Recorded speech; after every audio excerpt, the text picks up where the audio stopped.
난 아직 젊은데 원로 하니까 마음에 안 들어요. 예? 자, 제가 한 가지 의문이 있습니다. 이번 대통령 선거 때 해외 동포들 무슨 투표라 그럽니까? 제외 동포 투표에서 이재명 쪽이 60%, 윤석열 쪽이 40% 나왔어요. 그래서 내가 이상하다. 내가 외국 나가서 교포들 만나보면 다 모국을 사랑하는 애국자들인데 표가 태평양 건너오다가 삿가닥지를 했나. 근데 지금 또 이문이 안 풀려요. 왜 해외 동포들이 이재명을 더 많이 찍었을까? 여러분이 아마 그 내용을 아실지 모르겠습니다. 미국의 두 사회학자가 한 달 전에 발표한 글이 있습니다. 한국에 대해서. 자, 전체 이 글로벌 시대니까 이 코로나 팬데믹 지나가고 우크라이나 전쟁 지나가고 난 이후, 코로나 팬데믹 이후, 우크라이나 전쟁 이후 세계는 어떻게 변할까? 미국의 저명한 두 사회학자가 쓴 글입니다. G7 시대가 지나가고 브릭스 시대가 지나가고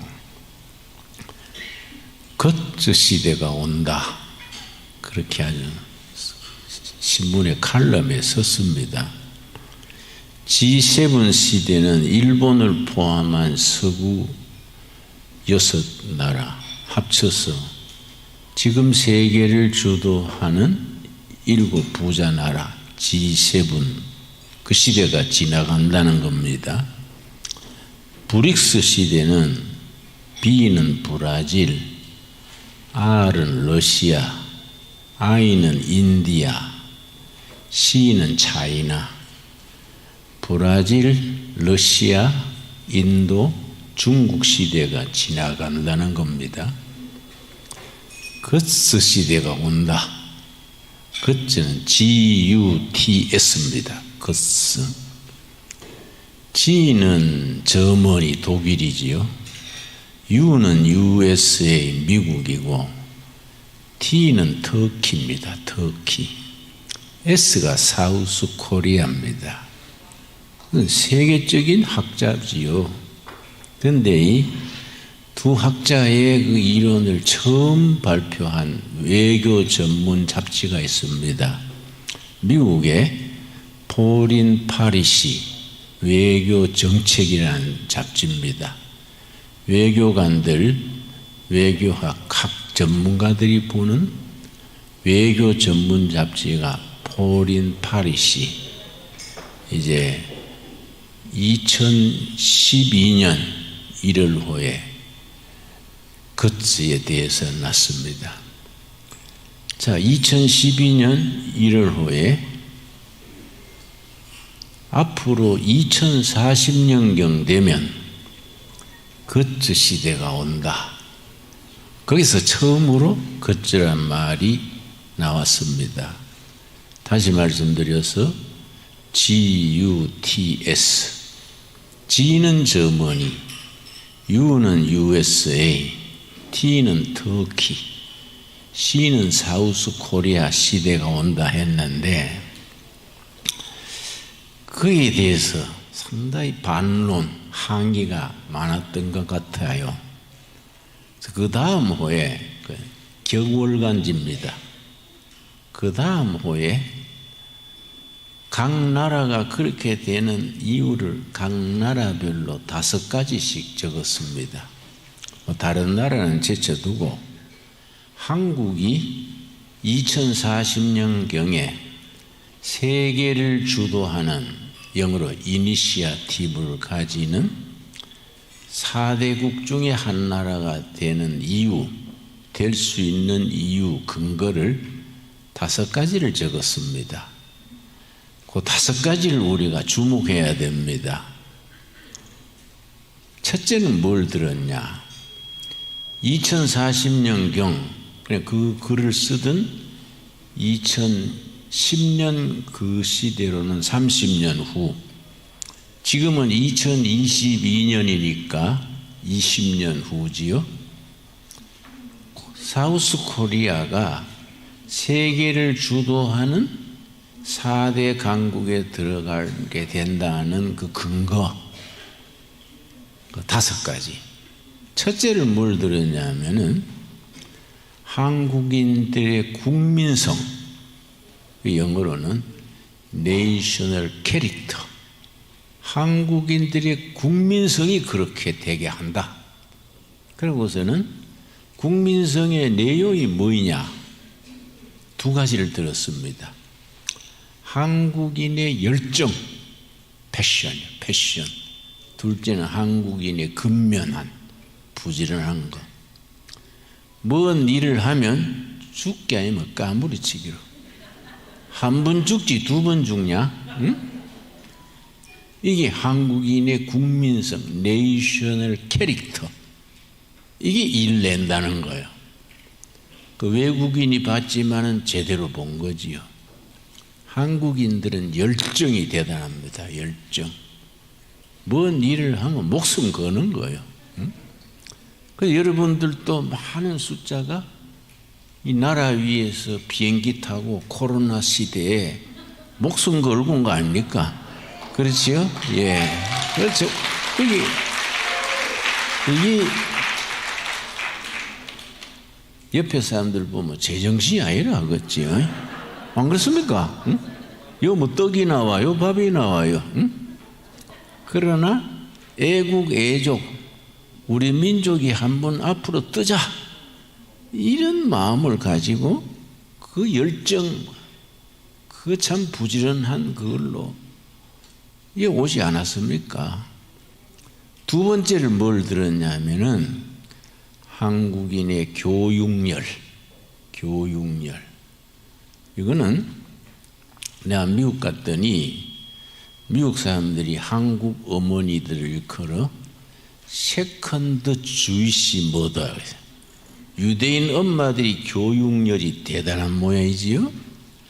근데 한국인들, 백인들이 제2의 유대인 엄마다. 세컨드 주이시 머더. 교육열이 그렇게 뭐 뜨겁다는 거지요. 옛날에는 자식 서울 유학 보내려고 소 팔고 논 팔아가지고 보냈는데 요즘은 해외 유학 보내려고 엄마 아버지는 월세방에 살아도 자식은 유학 보내는 겁니다. 그 교육열. 가끔 그게 빗나가가지고 뭐 학원 보내가 애를 잡아놓고 하지만은 그러나 그 교육열이 일 낸다 이거예요. 이 국가가, 우리 사회가, 교회가 한국인 어머니 아버지의 그 교육열을 제대로 방향을 잡아주면 위대한 역사가 전개되는 겁니다. 그리고 우리가 반성해야 될 것이 유대인으로서 노벨상 탄 사람은 176명입니다. 일본 사람으로 노벨상 탄 사람은 26명입니다. 중국은 3년 전에 중국 여자 한 분이 투투란 여자가 1명 탔습니다. 중국. 우리는 아직 노벨상이 없지요. 물론 몇 년 전에 김대중 전 대통령께서 노벨 평화상을 받았지만은 학술성은 아니니까 학문적인 업적으로 우리가 아직 노벨상을 받지 못했어요. 근데 사실은 내가 한 20년 전에 시카고에 집회를 갔었는데 시카고 트리뷴이라는 잡지가 있었어요. 신문이 있습니다. 아시죠? 시카고 트리뷴. 거기에 내가 갔을 때에 미국 안에 있는 마이너리티, 소수민족 49 마이너리티에 대한 그 특집이 나왔더라고요. 내가 거기 있을 때 집회하는 동안에 그 이제 시카고의 가나안 교회라고 거기서 집회를 하던 중인데 거기에 미국에 나와 있는 마이너리티 49개 소수 민족의 그 평균 IQ를 실었어요. 1등이 코리아예요. 105점. 2등이 주이시 유대인인데 97점. 그 밑에 이제 뭐 일본, 중국 쭉 나가는데 한국의 우리가 자녀들을 그렇게 평균 IQ가 105점. 그 노벨상을 176명 받았는 유대인은 우리 밑에 97점이야. 그러니까 우리가 애들 똑똑하게 낳아가지고 멍청하게 키우는 거예요. 그렇죠? 그 뜨거운 교육열을 가지고 똑똑하게 낳아가지고 경상도 사투리로 등신같이 키우는 거예요. 그래서 나는 우리나라의 교육부를 없애야 된다고 봐요. 인마들이 돈만 먹고 비용만 쓰고 교육을 까꾸로 하는 거예요. 그래서 지금 이제 정권이 바뀌어졌으니까 좀 낫겠지요.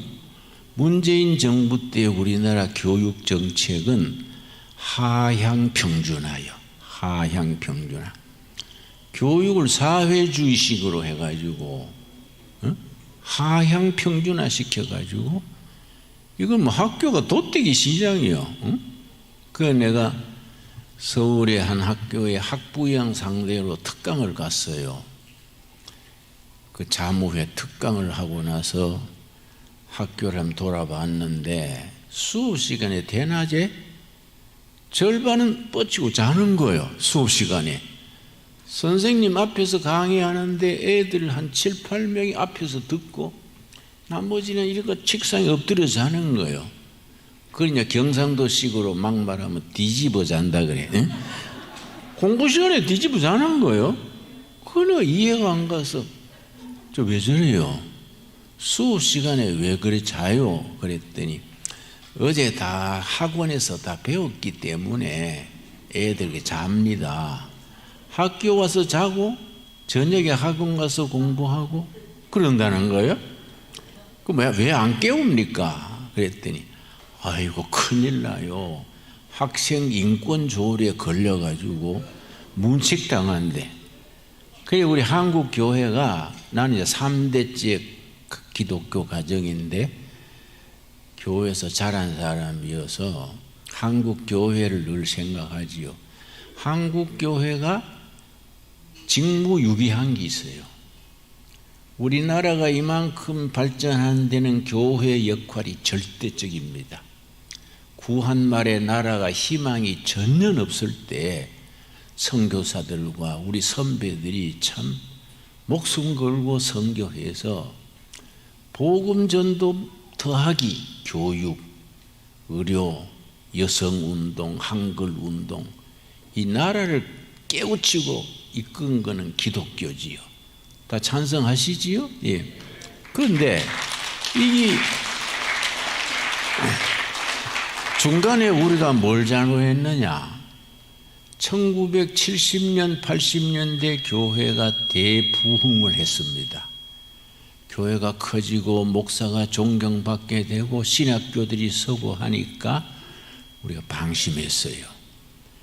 예배당 안으로 우리가 들어와가지고 예배당 안에서 우리끼리 할렐루야 그러고 목사, 장로, 권사 서로 쳐다보고 박수치고 교회 밖에 세상은 누구한테 맡겼느냐?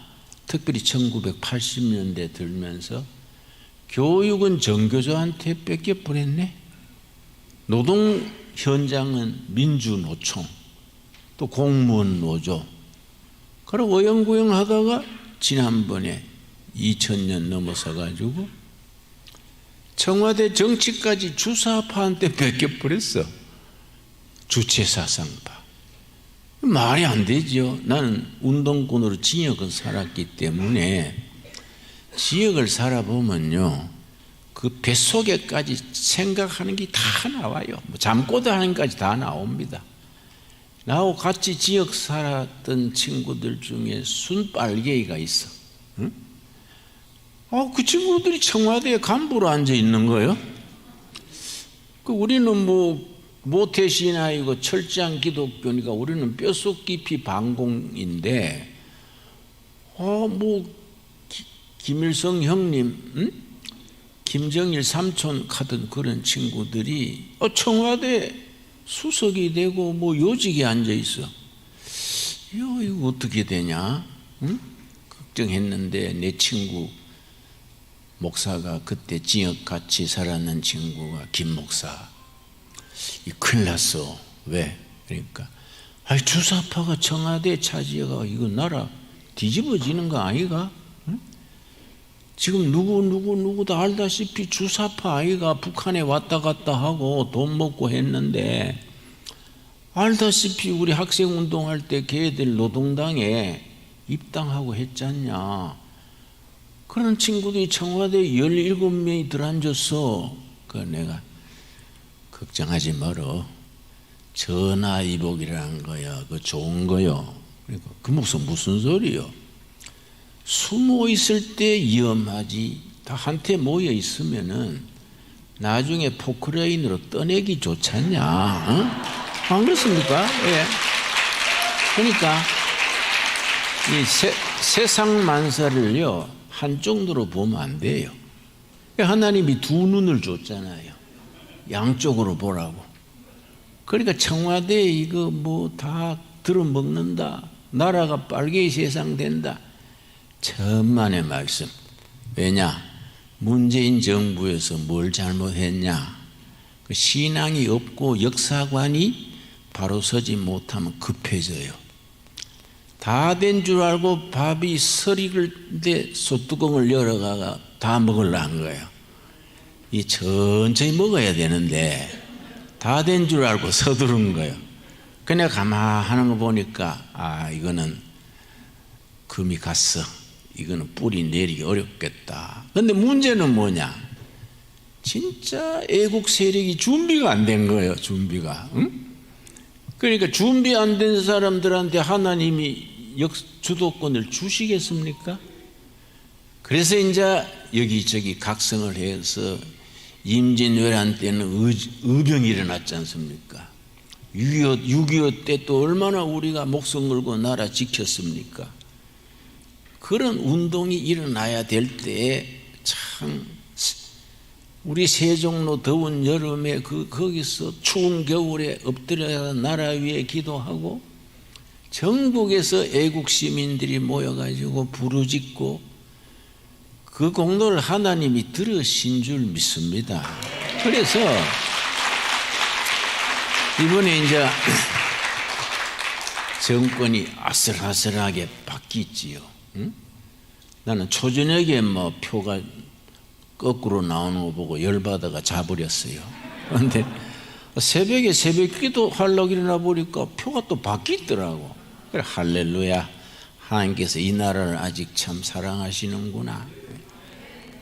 불과 20몇만 표 차이로 우리가 정권을 다시 찾았지요? 근데 이 보통 일이 아니야. 지금부터 시작입니다. 나라가 바로 서는 시작입니다. 그러니까 절대 이 나라는 앞으로 전 장래가 창창합니다. 그래서 포린 파리시 잡지에서 2040년경에 세계를 주도하는 네 나라 중에 한 나라가 코리아다. 그걸 여러분 기억하십시오. 여러분 손뼉을 치려면 화끈하게 치소.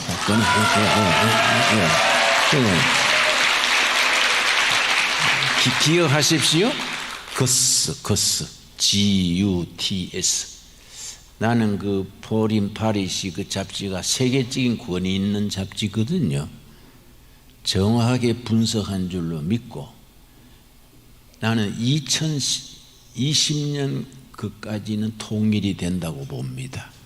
세계사의 흐름이 그러고 우리가 나는 목회한 지가 50년째입니다. 목회를 쭉 하면 감이 와요. 영어로 feel이 꽂혀. 2020년 10년 안으로 통일이 될 것이다. 그런데 통일이 되려면 전제 조건이 있어요. 백두혈통하는 김일성, 김정일, 김정은, 이 백두혈통이 사라져야 돼. 이 사람들이 사라져야 돼. 예. 근데 김정은이가요, 내보다 키가 1cm 커요. 나이는 아직 30대 후반인데 체중이 취임할 때 90kg를 했는데 130kg까지 올라갔어. 걷는 게 뒤뚱뒤뚱 오리걸음 걷더라고. 그래서 내가 별세할 때가 다 돼가는구나. 근데 요새는 뭐 당뇨가 심하고 해서 그런지 체중이 많이 빠졌더라고요. 근데 절대로 오래 못 갑니다. 저는 북한을 여러 번 갔다 왔습니다. 도대체 어떻게 사는가 눈으로 보고 싶어서 가서 가만 구석구석 살펴봤어요. 평양, 저 한경도, 변두리 고루고루 다녀봤는데 저거는요, 북한에 대해서 그렇게 염려할 필요가 없습니다. 우리 남한 사람들이 북한에 대해서 한 가지 부족한 게 있습니다. 자신감이 부족해요. 북한을 너무 과대평가합니다. 우리 자신이 가진 힘을 너무 과소평가하고 과대평가할 필요가 없습니다. 나는 그래서 농장도 해보고 뭐 여러 가지 일 해보고 지방 평양 골고루 다녀봤는데 망해가고 있는 나라입니다. 망해가고 있는 나라. 여러분, 전방에 탱크들이 있지요. 우연한 기회에 알았는데 탱크가 기름으로 움직이지 않습니까? 석유로. 그런데 탱크 그 기름통에 위에만 기름이 떴고 밑에는 물이요, 물. 응? 사병들이 먹을 게 없으니까 기름을 빼내가 팔았어. 예. 그래가지고는 허장성세입니다. 지금 러시아 군대 우크라이나하고 전쟁에서 깨지는 거 보십시오. 러시아 군대는 오히려 북한 군대에 비하면 할배입니다. 할배. 이건 실제 전투력이 없습니다. 응? 그런데 이제 하나가 북한이 성공한 게 두 가지요. 핵 만드는 거 성공하고 두 번째 남한 공작에 성공한 거예요. 그 남한 공작의 대충 전문가들의 추정에 의하면 간첩급에 속하는 북한 추종자들이 한 5만 될 것이다. 그 사람들이 각계각층에 뿌리를 내리고 있는 겁니다. 그래 이번에 문재인 정권이 잘 들어왔었어요. 이 남한 국민들이 각성한 거예요. 이거 안 되지 이거. 이러다가 나라의 자유민주주의 뿌리가 없어지겠다. 이승만 대통령이 자유민주주의를 이룩하고 건국 대통령 아닙니까? 박정희 대통령이 경제개발하고 이제 제3의 대통령 통일 한국을 이루는 그 세 번째 인물이 나오면 되는 거거든요. 그런데 이 북한에 대해서 우리가 너무 과대평가하고 그럴 필요가 없어요. 나는 여러분 핵무기 그러지만은 소련이 망할 때 핵폭탄이 몇 개인지 아십니까? 7,200개요. 소련이 핵무기 7,200개를 가지고 제자리에 주저앉은깁니다. 북한 핵무기도 그 꼴이 납니다. 저거 예양가가 없어요. 응? 지금 우리 그저 망하는 날을 기다리면서 우리가 준비해야 됩니다. 준비. 그래서 그걸 체제 전복 그러죠. 레짐 체인지 그래요. 레짐 체인지. 아마 그 방면에는 이충근 박사가 워낙 전문가니까 내가 뭐 그런 말 하는 거는 뭐 귀신 앞에 머리 푸는 거지. 그러니까 난 뭐 그런 얘기는 이충근 박사님한테 들으시고 나는 북한에 가서 확인한 거요. 그래서 내가 현역 대대장을 한 번 만났는데 우리 계급으로 대대장을 둘이 딱 만나가지고 김 선생 왜 안 쳐 올라옵니까? 치고 올라오면 우리가 총뿌리를 뒤로 돌릴 텐데 왜 안 치고 올라옵니까? 대대장이에요. 대대장. 그 내가 영감이 오더라고. 이게 안에서부터 무너지는구나. 그러니까 여러분, 통일 한국 시대에 어떻게 멋있는 통일 한국을 대한민국 헌법으로, 대한민국 헌법 가치는 4가지입니다. 4가지. 자유민주주의, 시장경제, 그리고 인권, 법치. 요 4가지. 대한민국 헌법이 확실하게 기록해 놓은 거지요. 4가지 기억하시지요? 첫째 뭐라 그랬습니까? 자유민주주의. 2번째 시장경제. 3번째 인권. 4번째 법치. 그래서 내가 어제 그 법무부 장관 된 사람, 그 사람 한시던데 이름이 한 장관이 그 법무부 장관 대가 어제 6시 반에 그걸 하더라고요. 그 취임식 하는데 그 사람 딱 부러지게 하던데요. 그 난세 인물 난다고 똑똑하더라고요. 그 사람이 법치를 하겠다. 대한민국 헌법이 보장하는 자유민주주의, 시장경제를 지키는 법치를 하겠다. 그래서 내가 고개를 끄덕끄덕 했어요. 그 사람 교회 안 다니는가? 내가 전도회가 우리 교회 집사시켰으면 좋을 것 같아. 근데 이 우리나라 교육이 그만큼 업적을 올린 건데, 중간에 우리가 교회가 직무유기지요.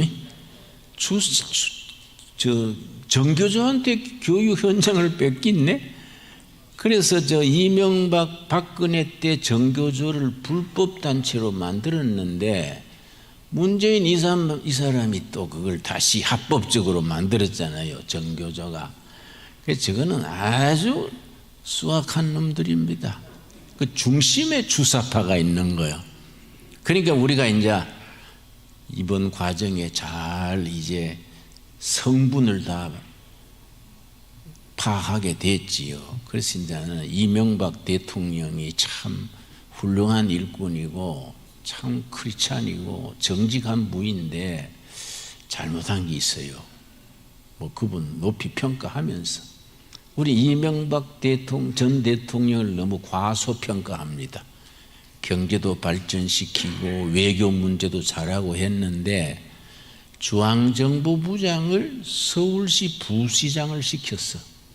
그 부시장 출신은 행정 잘하지, 이 사상, 이데올로기, 머릿속에 들어있는 주사파 사상 이런 거를 처리하지 못하잖아요. 안 그렇습니까? 그래서 내가 그 사람 부시장 을 중앙정보부장 시키는 거 보고 이거 곤란한데 조금 안 좋겠는데 했더니 그 기간에 밑에서 조직을 짠 거예요. 그런데 참 하나님이 보호하사 이석기라고 있습니다. 이석기 이름 들으셨지요? 이석기. 이거는요, 북한에서 남한에 조직한 간첩망이 4개가 있습니다. 호남에 하나, 경상도에 하나, 경기도 쪽에 경기 북부 연합거래, 그리고 서울 쪽에 하나. 하나는 정보부에서 일망타진했는데 아직 3개는 남아 있어요. 근데 요새는 간첩 혐의를 가지고 조사를 하면은요, 변호사들이 30명이 따라오네. 인권유린이라 그러고 30명 변호사가 옆에 앉아가지고 말을 존중하시오. 그러니까 이게 참 제대로 못하지요. 이런 거 고쳐야 되지요. 미국 같은 데는 그 민주주의 국가라도 그 국가 전복 사건에 대해서는 인정사정 없잖아요. 미국에서 오신 분들 있으시지요? CIA니 FBI가 그 국가를 뒤집는 세력이 그냥 온유하게 대합니까? 철저하잖아요. 근데 우리나라는 너무 헐렁해. 간첩 혐의로 왔는데 변호사가 30명이 따라오는 거예요. 30명. 그러니까 이런 걸 이제 정권이 바뀌어가 고쳐야 되지요. 그런데 3번째를 뭘 들었냐면은 그 포린 파리시 그 기사를 얘기하는 겁니다. 과학기술. 지금 해외에 나가면 한 달 전에 나 미국 갔다 왔는데 과학기술, 코리아 그러면 과학기술 국가, 하이테크 나라지. 이걸 인정합니다. 뭐 반도체 말할 것 없고, 또 원자력 기술 세계 최고입니다. 원자력 기술은요 세계 2등, 1등입니다. 그런데 문재인이 여러 가지 잘못한 것 중에 원자력 발전소 없앤 건요, 그거 하나만까 30년 지역 살아야 돼. 30년. 그래 정말이에요. 어떻게 세계 1등 가는 기술을 왜 문 닫아놓고, 멀쩡한 발전소를 문 닫아놓고서는 전기 모자라니까 중국서 수입한다. 그러니까 완전히 거의 또라이 직전이지. 그렇지요? 그래서 문재인이 중국 가가지고 북경대학에서 연설했습니다. 문재인이 뭐라고 연설했느냐? 북경 대학생들 앞에서 우리는 중국몽에 우리가 운명을 걸겠습니다. 중국몽은 시진핑의 비전이요. 중국몽은 비전이지. 대한민국이 한미동맹도 있고 자유세계와 연대가 있는데 시진핑의 중국 비전에 운명을 같이 하겠다. 우리는 중국과 우리는 운명 공동체입니다. 그래서 내가 저 사람이 실성하나, 저기 환장했나, 여러분. 환장이라는 거는 작은 창자, 큰 창자가 거꾸로 돌아가는 게 환장이에요. 환장. 환장한 거이지. 한미 동맹도 있고 한데 어떻게 시진핑에 줄 서겠다는 게 말이 돼요? 그건 참 골치 아픈 거지요. 근데 그 사람이 이제 집에 간 게 얼마나 감사한지, 그러지요? 응? 그동안에 나라가 이만큼,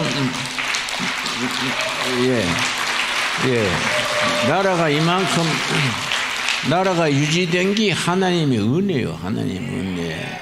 내가 뭐 목사로서 뭐 기도하는 수밖에 없었지요. 그래서 우리가 우리 전 목사님이 세종로 연막 열심히 목숨 걸고 했잖아요. 하도 고마워가지고 강화문에 가서 내가 마이크 2번 잡았지요. 하도 고마웠어. 응?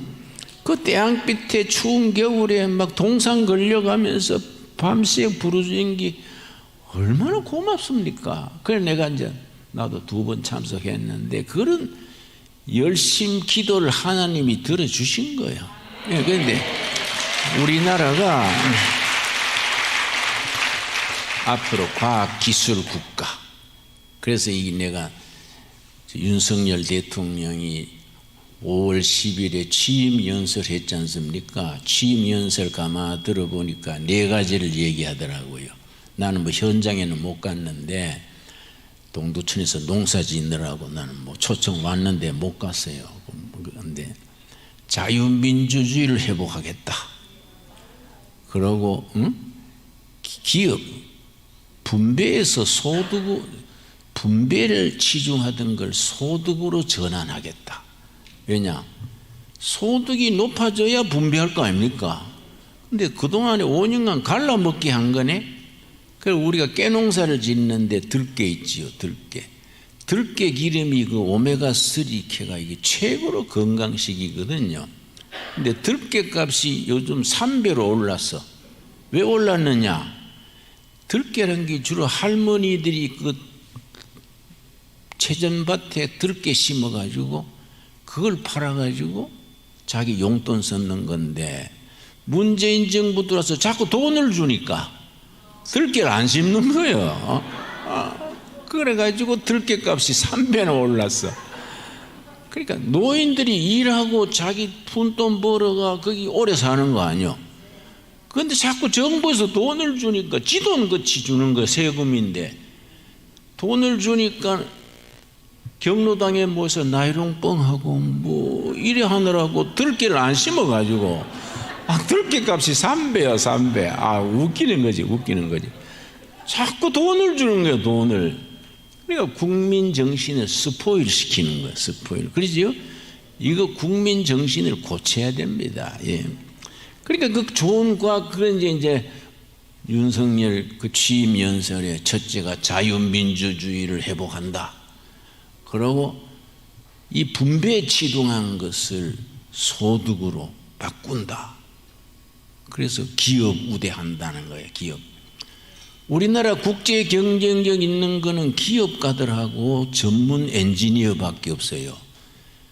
뭐 정부나 이거 뭐 다른 분야는 말이지요. 뭐 교회까지도 세계에서 뒤집니다. 그런데 이 기업가들하고 과학자들, 엔지니어들이 이만큼 우리를 먹고 살게 하는 거이지요. 이걸 기를 팍 죽여가지고 삼성의 이재용 같은 사람을 자꾸 감옥에 놓고 이러니까 이거 기업가들이 못해 먹겠다, 팔아버리고 골프나 치자, 이래 되면 나라가 안 되는 거이지. 그러니까 기업가들의 사기를 올리겠다. 그거는 윤석열 대통령이 잘하는 거예요. 그거는. 세 번째 뭘 들었냐 하면은 그 사람이 과학기술 혁신을 강조한다. 그건 참 그 사람이 보기는 두뇌 비는데 좋은 소리 하더라고. 과학 그 마누라가 똑똑한가? 보기는 좀 둔해 보이잖아요. 은하하고 비슷하잖아요, 생김새가. 그런데 과학기술 혁신을 강조한다. 그거 참 생각 잘하더라고요. 그러고 네 번째 뭘 들었냐면은 자유세계, 한미동맹 자유세계와 어깨를 나란히 한다. 그건 잘하는 거이지요. 그리고 단번에 달라진 것이 한미 군사훈련. 내가 이제 북한 가서 들었는데 북한 고위층이 그러더라고요. 전에 그 팀 스피릿 훈련이라고 들으셨습니까? 미군 남한 한국군 20만이 부산에서부터 쫙 올라오는 거예요. 응? 한 20일간. 부산에서부터 휴전선으로 쭉 20만이 올라오면 북한은요 잠을 못 잔대. 왜냐? 저기 휴전선에 설 건가 계속 올 건가? 자기들은 잠을 못 잔대. 그래서 팀 스피릿 들려면 자기들은 그렇게 불안하다는 거예요. 그게 얼마나 좋은 겁니까? 그런데 그 트럼프하고 문재인이 쑥덕쑥덕 해가지고 그 김정은이한테 뭔 얘기 있었는지 군사훈련을 중단한다. 그건 트럼프가 아직은 마음에 안 들더라고요. 군사훈련 열심히 해가지고 군대를 군대답게 길러야 되지. 여러분 소련군 이번에 지리멸한 거 보세요. 응? 그러니까 우리가 이런 때에 참 정권 교체된 것이 너무 감사하고 하나님이 이 나라를 살려주시겠다는 마지막 사인이요. 마지막 사인. 예, 그러니까 정신 차려야지. 예, 근데 네 번째를 뭘 들었냐면 네 번째 프로테스탄트 처치. 한국은 개신교가 지난 100년간 이 나라의 정신세계를 이끌었고 앞으로 통일한국 시대에 프로테스탄트 처치가 제 역할을 하면 이 나라가 선진국으로 간다. 그래서 여러분 세계 선진국 20나라를 뽑으면 일본 외에는 다 기독교 국가들이고 기독교 국가 중에 핵심이 개신교 국가들입니다. 그러니까 개신교의 특별히 장로교 정신, 칼빈 사상은 국가를 부강케 하는 산업을 일으키는 그런 핵심 정신인데 우리나라의 장로교 이런 감리교 이런 교회들이 왕성한 것이 이게 국가의 앞으로 좋은 장래지요.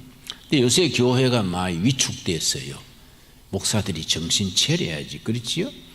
교회가 제 역할을 해야 돼. 제 역할을 하면은 이 나라 지키는 마지막 보루요. 그래서 내가 노무현 전 대통령이 나하고 친했는데 다 운동권 언저리니까 그 노무현 대통령이 이제 대통령 된 뒤에 나하고 만나가지고 골치 아프다 이거야.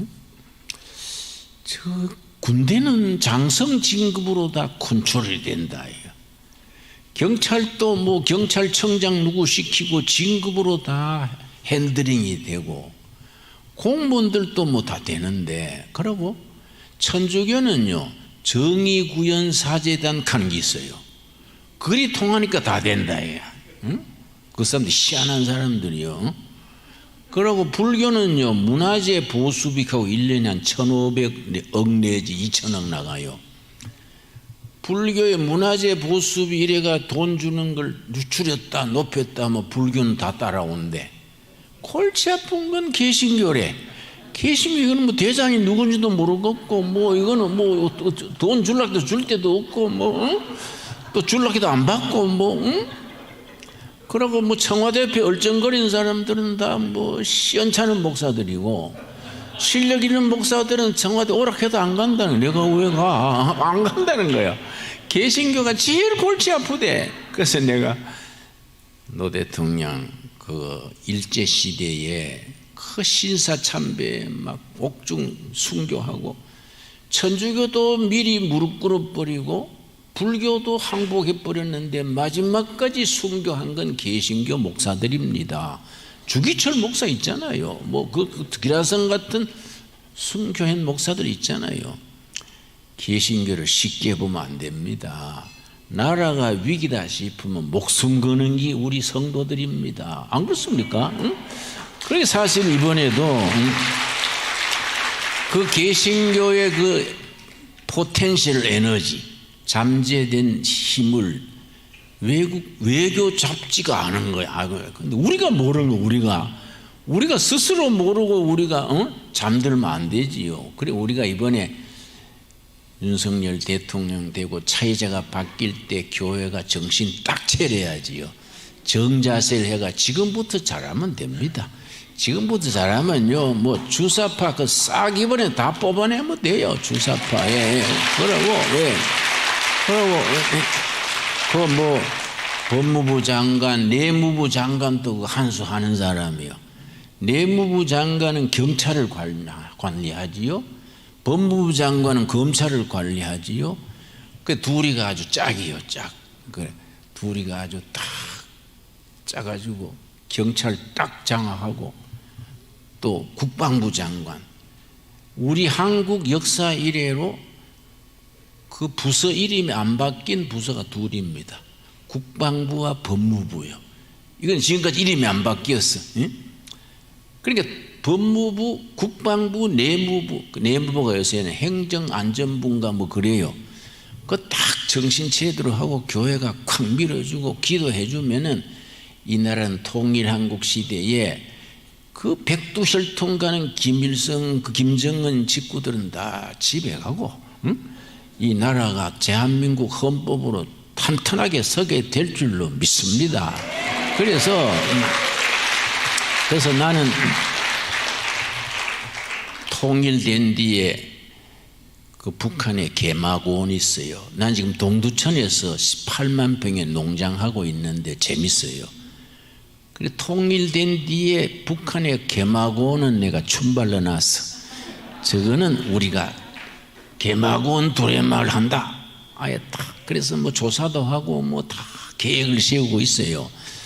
여러분 개마고원 두레마을에 한번 관광 오십시오. 예? 우리가 여러분 나는 그렇게 내가 하늘나라 가기 전에 될 줄로 믿습니다. 나는요 41년생이요. 한 달 뒤에 내가 81살 됩니다.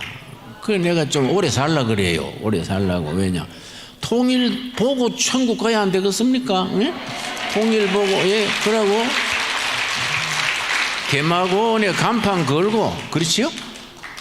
개마고원 두레마을 간판 걸고 우리가 거기 참 예배 드리고 하늘나라 가야지 뭐 그 전에 가면은 그 평생 산 게 억울하잖아요. 그러고 대한민국이 후손들이 잘 되는 걸 봐야지 뭐 우리가 나도 손녀가 셋인 손주가 셋인데요. 걔들은 김정은이가 누군지 잊어버려야 돼. 그러니까 그건 흘러간 가요로 끝내버리고 대한민국 통일한국 시대가요 아주 4대 강국으로 세계의 이니시아티브를 가지는 나라를 만들어야지요. 자, 5번째가 중요합니다. 내가 지금 말씀드리려 한 것은 5번째 소개하려는 거이지요. 자, 미국의 저명한 학자 2명이 지난달에 그걸 언급을 하고 2012년에 파린 파리시 잡지에서 얘기했는 거처 시대에 그렇게 될 수 있는 한국의 가능성 5가지. 4가지는 이해하셨지요? 5번째가 뭐냐? 해외 동포들의 네트워크. 해외 800만 동포들의 네트워크가 2040년경에 세계 4대 강국으로 올라가는 기틀을 닦아준다. 아주 그 잡지에 썼어요. 해외 동포 800만의 네트워크. 그러니까 미국에서 유럽에서 남미 전 세계 동포들이 네트워크를 만들어야 돼. 각자 살지 말고 이렇게 네트워크를 만들어 가지고 정보를 교류하고 사업도 같이 하고 또 인재를 키우고 그걸 교포사회가 해가지고 2040년경에 한국이 세계 4대 강국에 올라가는 뒷받침을 한다 이거야. 여러분, 그런데 전에 IMF 아시지요? 1997년 IMF 났을 때 미국, 카나다 교포들이 얼마를 모아줬냐? 30억 달러. 그때는 컸습니다. 나라가 어려워지니까 해외 동포들, 미국, 카나다 동포들이 30억 달러를 걷어가지고 보내줬어요. 얼마나 고마웠는지. 그러니까 우리나라는 정부에서도 교민청을 세우려고 그러지요? 소문 들었습니까? 그러고 우리 전 목사님 팀도 뭐 교포청인가 뭐 좋은 아이디어 가지고 있지요? 이 민주정부와 우리 해외 동포들과 국내 교회와 애국 세력이 힘을 합쳐야 돼요. 이게 네트워크를 만들어야 돼. 네트워크. 그렇지요? 인재 키우고 정보를 교류하고 한국 상품이 세계로 뻗어가게 하고 그래가지고 통일이 되면요 북한에요 그 노동력이 우수하지 않습니까? 남한의 경제, 경영, 자본, 기술이 북한 노동력하고 합쳐지면요 메이드 인 코리아가 세계를 제패합니다. 그래 되면요 중국의 메이드 인 차이나는 그거는 맥을 못 쳐요. 시진핑이 현물 크는 거예요. 통일되면 메이드 인 코리아가요 세계 백화점에 서울 세계 시장에 파고 들어가면요 질이나 가격이나 모든 점에서 경쟁력이 없습니다. 그때 코리아 시대가 오는 거야. 통일한국 시대가. 나는 반드시 그 시대가 온다고 믿습니다. 성경 말씀에 그랬어요. 성경 말씀에 너희가 믿느냐? 믿음대로 될지어다. 나는 그 말 믿습니다. 그러고 내가 목회한 게 50년인데 50년 뭐 제대로 못했지요. 뭐 소문만 시끄럽고 제대로 못했어요. 연습하다가 80대 버린 거예요. 철드니까 80이야. 그래서 내가 요새 연습하다가 80인데 앞으로도 좀 제대로 하자. 요새 정신 차려서 하는데 이거 내가 그래서 이 건강관리 잘하고 열심히 해가지고 그래도 참 통일한국 시대에 백두산에 깃발 꽂고 개마고원에 간판 달고 천국 가야지. 아주 내가 요새 다짐이 아주 스스로 아주 다짐합니다. 한번 앞으로 잘해보자. 지나간 건 할 수 없잖아요. 지나간 거는 앞으로 잘하면 되는 거 아닙니까? 그렇습니까? 그러니까 여러분 이래 모여가지고 이 네트워크를 만들고 서로 친구가 되고 동지가 돼야 돼. 동지가. 꼭 우리가 예수 믿는 사람만 뭉친다. 그것도 좁은 생각이에요. 응? 대한민국 백성들은 다 우리가 위대한 코리아를 남겨주기 위해서 단결해야 돼요. 단결해야. 그래서 뭐 주사파니 뭐 정교전이 민주노총이니 이런 건 그 지나가는 몸살이라 생각하고 사람이 몸살 하잖아요. 몸살 했다고 죽는 건 아니지 않습니까? 응? 그건 지나가고 다시 원기 회복해서 전진하면 되는 거이지요. 그런 세월이 반드시 오게 될 줄로 믿습니다. 여러분. 여러분 감사합니다. 여러분 내가 하고 싶은 말이 많은데 내가 또 너무 길게 하면 여러분이 지루할 것 같고 또 그래서 내가 대충 내 생각 얘기했는데 여러분 내가 다시 말씀드립니다. 지난번 선거 때 내가 해외 동포들이 이재명이 더 많이 찍은 거 내가 이해가 안 가요. 이게 비행기에 오다가 사가닥지 했나. 분명히 해외 나가보면 동포들이 애국자거든요. 안 그렇습니까? 근데 표는 왜 더 나왔냐 이거야 이거. 그래 내가 고개를 갸우뚱하는 겁니다. 여러분 다음 선거는 정신 바짝 차려가지고 8대2로 아예 뒤집어 버립시다. 예. 그러고 여러분 우리가 이번에 청와대를 옮겼지 않습니까? 그거 말이 많아요. 청와대 좋은데 왜 옮기냐? 나는 진작부터 찬성입니다. 왜냐? 청와대 배관공이요 정식 난파 간첩이랬습니다. 배관공이 밑에 다 관리하는 게 배관공 아닙니까? 정식 난파 간첩이 배관공으로 근무하다가 아주 북한으로 가가지고 지금 2층 집에 대우받고 살고 있습니다. 근데 그 난파 간첩이 그렇게 잘 있다 가면서 후임을 안 박아놨겠습니까? 그렇죠? 다 후임 박아놔가지고 그거 다 해놨는데 내 이명박 대통령 때 청와대 예배 보러 갔는데 예배 보고 난 뒤에 이명박 장로님이거든요. 내가 뭐 각하 그럴 수는 없잖아요. 동갑이고 뭐 다 아는 처지인데 각하하면 뭐 닭살 돋지 그렇지요. 그래서 내가 장로님 그 우리 소망교회 장로요. 장로님이 참 청와대에 와서 고생이 많습니다. 진작 목사였으면 나처럼 편하지 괜히 그 청와대에 와서 고생이 많네요. 그래 그렇습니다. 그런데요 잘 들어왔어요. 내가 대통령 안 됐으면 어려울 뻔해서요. 왜요? 그랬더니 그 NSC라고 국가안보회의가 있습니다. 아마 NSC National Security Council인가 그럴 거예요. 이 박사님 맞습니까? NSC 국가안보회의를 청와대 지하에 그 벙커가 있어요. 지하실에서 중앙정보부장, 합창의장, 뭐 비서실장, 국가 핵심 모여가지고 안보회의를 하는 거예요. 근데 사흘 뒤에 북한 방송에 그 내용이 나오는 거예요. 그러니 환장하는 거지. 그렇지요? 그 이상하다. 그러니까 한 번은 쇼를 해봤대. 서로 간에 말을 모아가지고 우리가 회의했는 게 사흘 뒤에 북한 방송이 왜 나오냐 야. 한번 연습해보자. 그러니까 어떻게 했냐면 우리가 모일 모시에 남포항을 한번 치자. 응? 남포항에 우리도 맨날 당하고 있겠냐? 우리도 한번 때리자. 그래 실력을 내보이자. 그래 눈을 껌뻑껌뻑하면서 합의했는데 그러고 회의를 마쳤는데 일주일 뒤에 중국 대사가 만났는데 남포항 치지 말아주세요. 중국 대사가 이 요지경이지 그렇지요. 그러니까 얼마나 우리가 이 마수가 구석구석에 파고 있습니까? 그러니까 나 청와대 옮기는 거 찬성이에요. 그걸 문 열어가지고 시민들한테 다 내주면 그래서 우리가 우리 두레마을 식구들도 다음 주에나 청와대 단체 관광 가려고 그래요. 농장 다 문 닫아놓고 버스 타고 청와대 가서 하루 놀자.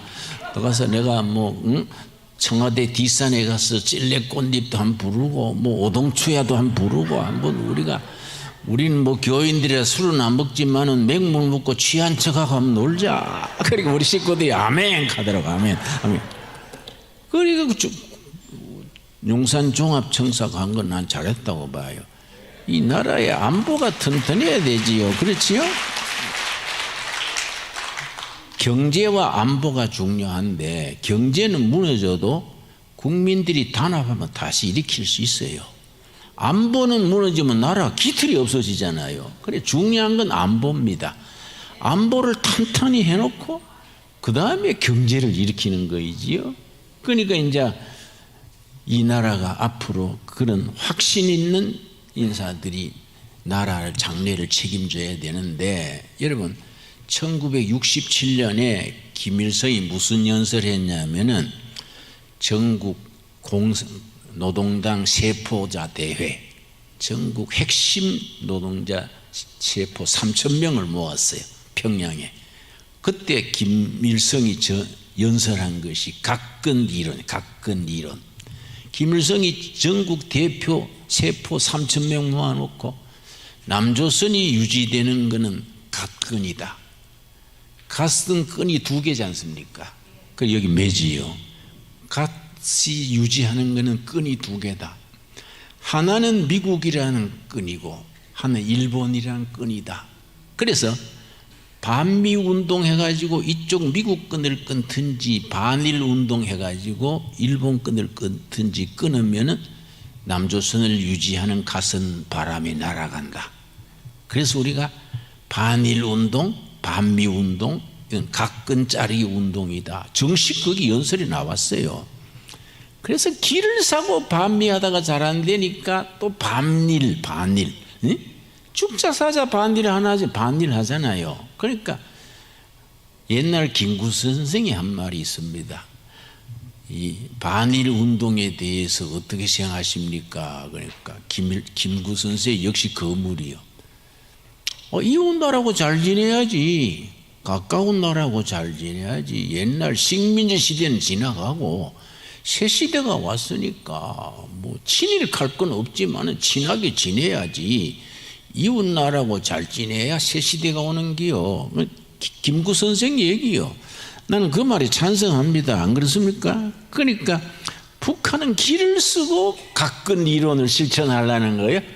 반미 운동, 반일 운동. 그러니까 우리가 한미 동맹이 얼마나 중요합니까? 어든지 한미 동맹을 깨려고 참 얼마나 애를 썼습니까? 그러나 한미 동맹이 그래서 우리 윤석열 대통령 당선된 확정된 게 새벽 5시인데 4시간 뒤에 미국 대통령이 전화했어요. 그거 신기하지요. 4시간 당선 확정된 뒤에 4시간 만에 미국 대통령이 전화 오고 10시간 뒤에 일본 수상이 전화가 왔어요. 이게 다 좋아지는 조짐이에요. 좋아지는 자유세계하고 연대해가지고 우리가 사회주의 공산주의 세상은 다 지나가고 자유민주주의 시장경제 법치 인권 정말 하나님 잘 섬기는 나라 그 시대를 만들어 가는데 우리가 힘을 합칩시다. 감사합니다. 예.